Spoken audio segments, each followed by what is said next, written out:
Manipur Independence Day was also observed at the office of United Committee Manipur in Imphal today. People hoisted Manipur flag on the occasion.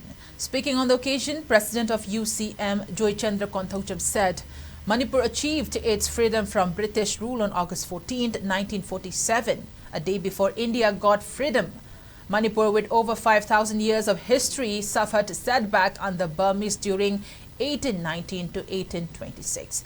Maharaj Gambhir Singh took help from British to liberate Manipur from Burmese rule.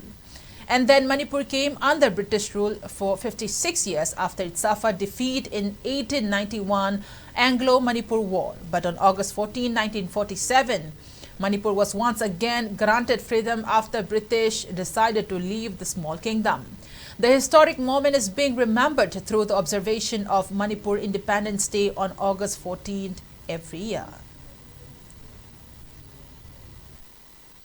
1891 da aikoina hairiba matam aduda aikoigi adugumba ifa ifu singna maram damgi damakta majati gi damakta aikoi thawai phau kallaga aikoi iram dam ning tongba hanjelakba adugu masa masu oiba aikoina makoigi khungun liba habse aikoigi ithaudangne haibido mafum masi thamjage buddha sandarsi British ki political agenda mahapu kaubani matam aduda Buddha Sandagi private secretary Sanasang Gauro Hariga loina na mafam aduda sat amatunga aikoi iramdam se ngasidagi nahangna thabak thorong kudimo puradam ni haina sinakhiba aikoi ning tamba hanjan kiba numit adubudi aikoi na ngasi phiran singgatuna iramdam gi damakta isati gi damakta aikoi haidiba numit asibu ningsingphum thoi haiba wakulon de yumphum oraga haidiba thabak thorom singke pangthokpani haina miyamda thamjage